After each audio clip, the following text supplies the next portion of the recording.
where this country is moving.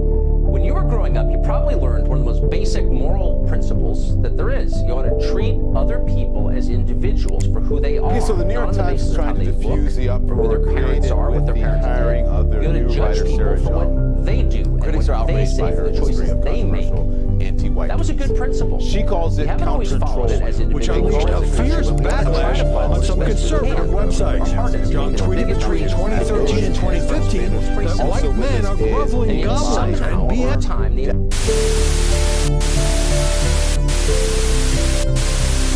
Blanking on fire hydrants. Oh man, it's kind of sick how much joy I get out of being cruel to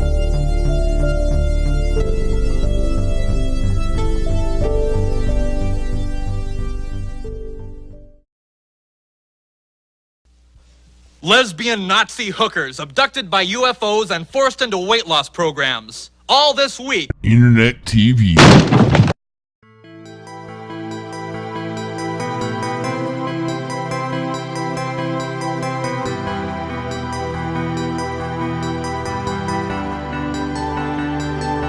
What's up, Internet? What's up, YouTube?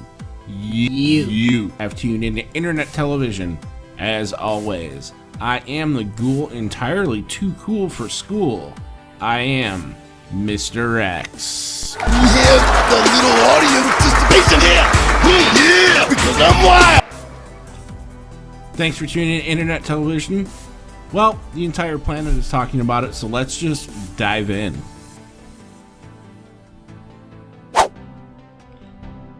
Sarah Jeong certainly has some impressive accomplishments to her name. She's Harvard Law, published in The Atlantic, The Washington Post, The New York Times Magazine. While her accomplishments are certainly impressive, you know what isn't impressive? Sarah Jeong's racist tweets.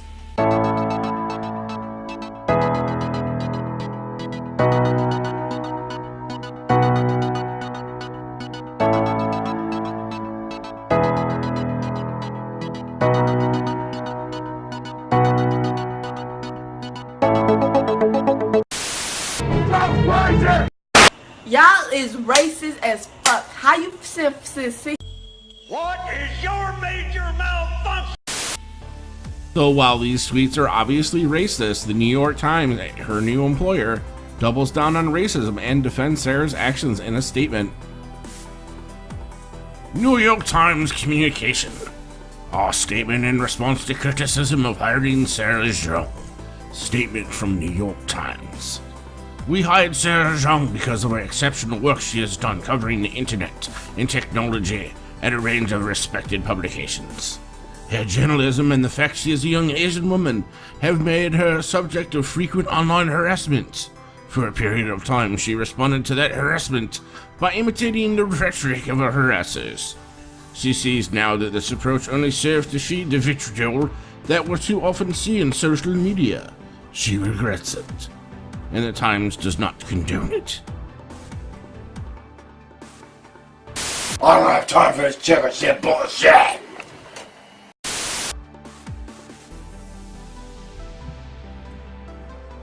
Obviously, this caused the media machine to fire on all cylinders, and the internet has lit up like a Christmas tree. Hey, Christmas tree!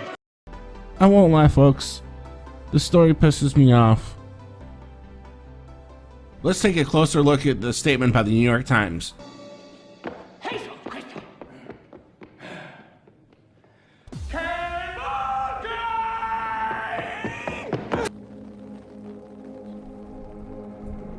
Quote, her journalism and the fact she's a young Asian woman have made her a subject of frequent online harassment. Okay, I don't particularly see anything wrong with this statement. I don't condone harassment of any kind based on any type of identity, race, social class, education, or religion. Quote, for a period of time, she responded to that harassment by imitating the rhetoric of her harassers. If Sarah was trying to be a troll, She was trolling, and I was like, I'm not trolling. I am Foxy, you see? And and so then she was trolling, and I was like, love. And I am not trolling. just trolling. How is that clear? Troll. Not me. Who actually talks like that? She didn't do a very good job. In fact, she kind of comes across like a racist bitch.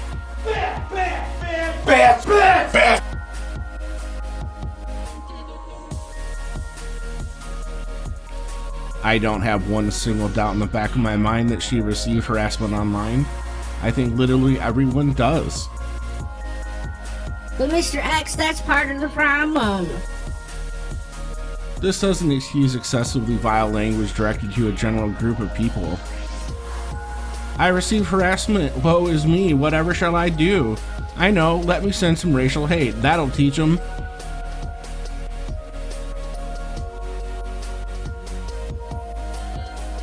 Is Sarah Jeong racist? I don't know. On a very superficial level, I'd say yes, absolutely.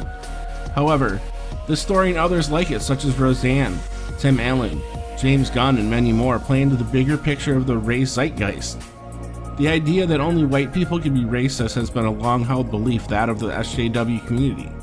The belief is dangerous to not only the belief holder, but to those that they targeted them as well. In all these stories, it's more complicated than a tweet out of context or a statement out of context. We continue to weaponize language at an alarming rate. Frankly, the slippery slope with this is, number one, there's a clear double standard to what is and is not acceptable regarding language and racial/ethnic sensitivity. By not condemning this type of behavior and language, you are passively agreeing with it, fostering a culture of overt racism and limited capacity to think critically. Number two, this further solidifies positions on identity politics. This normalizes the behavior of judging people on their physical characteristics rather than the virtue of their actions. Ultimately, failing to think through your statements all the way through will only embolden those you purportedly don't hate. Even in 2018, people are shocked the internet is a complete cesspool. Normal Discord doesn't exist. People can and will, quote, troll people because there's little or no repercussions. As long as people can shoot their mouths off with little challenge, they will. Perhaps it's the truth. Sarah ultimately, quote, stooped to their level and began using racist language. But ultimately, this is not good PR for the New York Times or for the left in general. Only time will tell if Sarah is truly a raging racist. At the end of the day, it's stories like these that undermine the credibility, integrity, and believability of modern news outlets. Stories like these add more noise to the equation and legitimize the phrase, quote, fake news. That is all the time we have for today on Internet Television. If you found today's episode thought-provoking, pummel that like button. If you are intrigued, please consider subscribing. I am Mr. X and you have been tuned into Internet Television, and I have to go start deleting some old tweets. Sex with furniture. What do you think?